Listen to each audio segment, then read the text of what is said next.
Hello, is this Larry Holmes? Yeah, Mr. Holmes, this is Dustin Wilmus from KMSU Radio. How are you? I'm okay. How you doing? I'm good. It's good to be speaking with you today. Yeah, the way the things are going around, it's good to be speaking to anybody, you know? For sure. Let me introduce you to my co-host, Ton. Hey, Larry, how you doing? Hey, how you doing today? I'm great. I'm glad to have you on the line here. If you're ready to go, we'll get started. I'm all ready to go. All right. Well, it really is a pleasure to have you on the show, on the line here. Your major boxing influence, what led you to boxing? How did you get into boxing? Well, you know, as a youngster, I was always athletic inclined, so I'd done everything, football, basketball, baseball. I liked all that boxing. And once I dropped out of school, well, that left me with only one thing I can do to play sports, that was box. So I did boxing. And, I knew I was pretty good at it. As the years went along, I took it serious. And I became heavyweight champion of the world. That's how I got into it. But I tell you, man, I had a great journey, while I was boxing. Yeah, and I know early on you sparred with, a lot of the greats, Ali and Joe Frazier, Ernie Shavers. So did that kind of prepare you, mentally to say, hey, I could probably do this too, being with those guys? Oh, yeah, it prepared me because I tell you, when I was working with those guys, I was much younger than those guys, and I was holding my own. And I said to myself plenty of times, if I can hang in there with these guys now, and they're much 3, 4, 5 years older than me, what I will be able to do once I learn the business. So, I worked hard at it, and I learned the business. And, hey, my goal worked. It worked for me. Yeah, I mean, you always seemed really confident when you're in the ring, even early on. I mean, would you say that those experiences is what kind of made you feel that way, or was there something you felt you had that other fighters didn't? Yeah, when you're working with a guy like Joe Frazier, Muhammad Ali, and you're holding your own, and they can't take you out, and you're holding your own, and you're hitting them with good shots and stuff like that, you say, well, if I can do this with these guys, what about somebody who's not as good as these guys? These guys are heavyweight champions of the world, and here I am, just a contender, and I can hang in there with these guys. I will be just, it's amazing, that I was able to hang in there, that I was as good as I were, and I just got more determined than ever.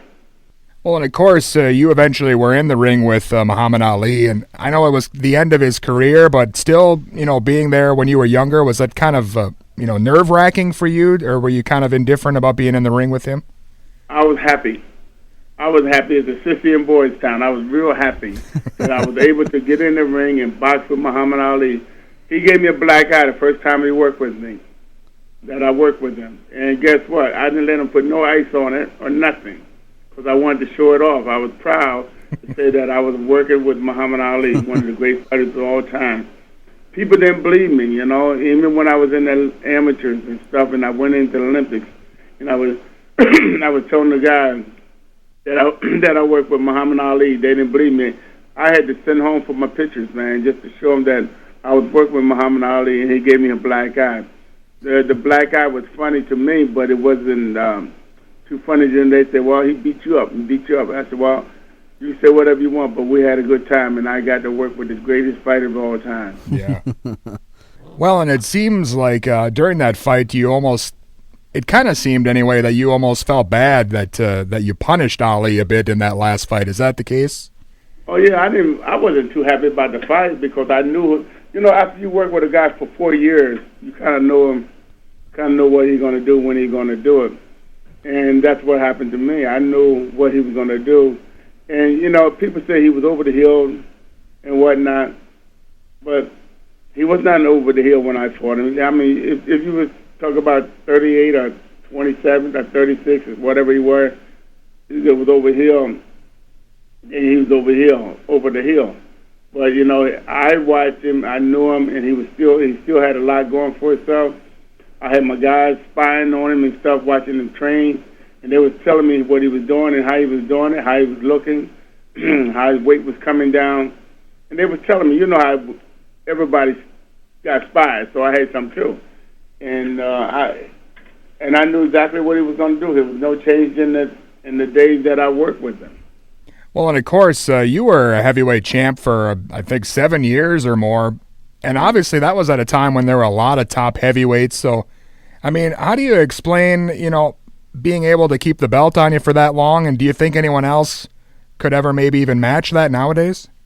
Not today they can't, because we don't have any heavyweights out there that even want to fight. Sure. Fighters don't want to really fight no more. That's why the little guys are taking over, like Mayweather. He's taking over. It was all about heavyweight division. I mean, I can't enjoy watching a fight unless it's a heavyweight fight and the guys are pretty good, throwing good punches. But I can enjoy watching Mayweather fight because he got a lot of class. You don't never know what he's going to do and how he's going to look. And same thing with Pacquiao. You don't know about these guys. And, you want to do it, and you do it in interest because you know them. You've seen them fight before. You heard about them. But the guys today, you don't hear about them because there's no TV. There ain't no ABC, no NBC, no CBS. If you're good enough to make HBO, you might get HBO or maybe ESPN. But we have nobody really to promote these fights and show them on the networks and whatnot, so these guys don't get the recognition. So it's going to be a while for these guys to get recognized unless they get some TV back. NBC is doing it now, and I think that's good for boxing. And I hope they put on good fights, which I think they will, and people will get back, they'll be interested in fighting again. Well, and of course, you retired kind of early on after your fights with Michael Spinks, but you came back a few times, and obviously you fought Tyson and Evander Holyfield and, even Butterbean in your last fight not that long ago. So do you think maybe was your first retirement a bit premature, or what do you think about that? It was heartbroken. I was heartbroken because I thought I won no fight, and they didn't give them to me. I thought I won them, and they didn't give them to me because I was going up against a record of one of the great records of Rocky Marciano as far as 49 wins and no losses. And I was going up against it because I had 48, and I was ready to tie and then break his record.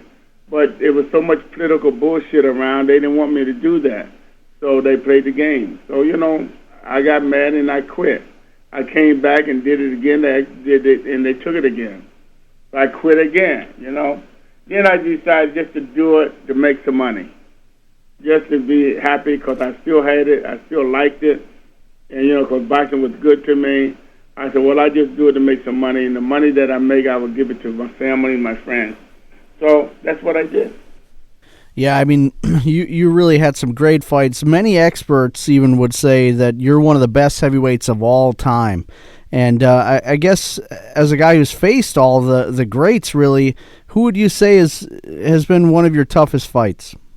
Ken Norton, June 9th, 1978, when I fought him in Caesar's Palace, Las Vegas. He were a hell of a fighter, and I had a hard time. We fought 15 rounds, and I tell you what, it was touch and go all the way. I thought I won by more than what I did, but the whole thing is I won, and that's really the only thing that counted. But hey, listen, it was a great, to work with, fight Kenny Norton, winning that title, and because I got to say he was one of the great fighters of all time, also. And you mentioned a little bit about the lack of heavyweights nowadays and that sort of thing. What are your thoughts really on boxing and how it's kind of evolved and what's going on now? Well, I don't really know what's going on because I'm not really in the mix, but they got a lot of young guys that seem like in the heavyweight division, I met a couple of guys in Las Vegas that seem like they going to take that serious and they really want to be the champion of the world and they're going to fight like that. So they really, but they still got a long way to go. Like I said, if TV don't come in and like NBC did and start helping these guys out with the promotion and publicity, nobody going to really take notice of it. That's why everybody turning to this MMA, because there's a lot of action on that. You can see it on TV all the time. You don't have to go to the arena to see it anymore. And they showing that a lot on TV. So if they do the same thing with boxing, boxing would come back just as good, as better than ever.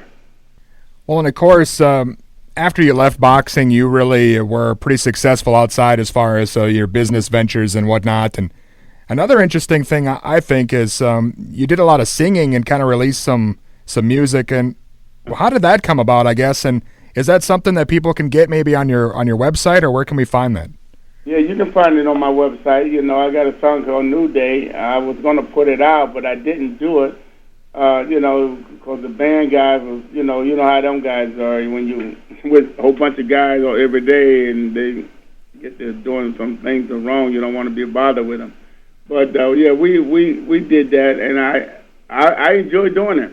I mean, you know, we played the Sands in Las Vegas. We played the Sands in Atlantic City when there was the Sands, and we did the Trump Plaza. We did the Hilton. We did a lot of them. Then we also traveled overseas with the Cooling Game Temptation. We used to do that. So I had a lot of fun. We didn't make a whole lot of money, but it wasn't really about money. It was about me enjoying myself, having fun doing what I was doing. And people enjoyed it. So is that kind of what you're up to now? Are you going to be doing more of the music stuff or anything else coming up? Well, I don't really know what I'm going to be doing now. I'm still figuring out what I'm doing because I'm selling all of my property here in Easton.